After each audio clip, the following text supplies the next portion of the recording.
Hello, welcome to FountainFX. On Wednesday the 10th of December 2014, we're looking at the Euro US dollar on the 1 hour chart. Planned yesterday, if you look here, dotted line, based on this area of supply here where price rapidly moved up to and then fell away. We looked at this for a sell order. The sell order you can see here at the top of this wick got triggered. That was at 5 o'clock yesterday evening. I wasn't looking at the market, I was doing other things, so this is a swing trade. Okay, but this morning I've switched on and I'm just going to manage my trade now. If we look, that we can see here that price has pushed down. It did push down quite well from there.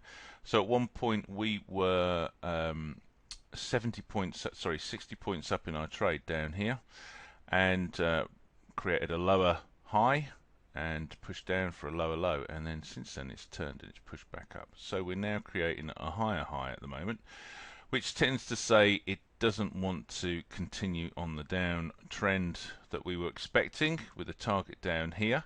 So what we have to do is we have to manage it. We don't want to turn a winning trade into a losing trade purely on the off chance that maybe somehow possibly it might go in our favor and go all the way back down to here, because we are actually up at the moment. We are 40 points in profit, so why give 40 points back if we don't have to?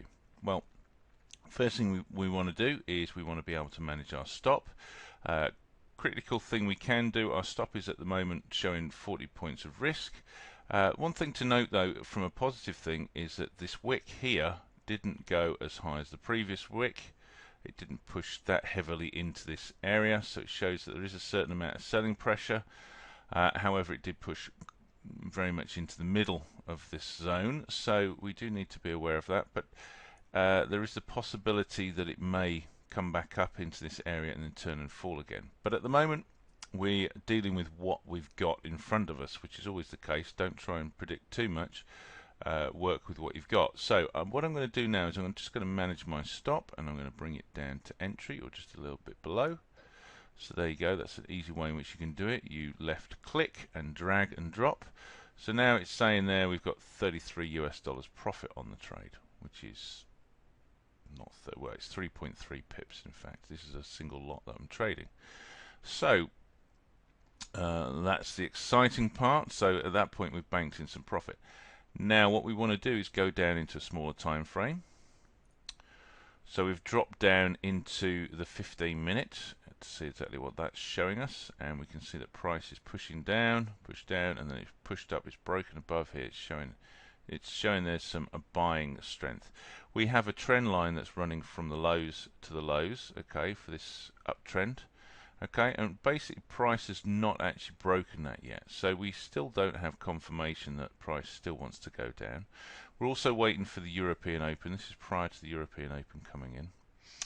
But the key thing is that, look, we've got, if I zoom in, let's just see where I can zoom in.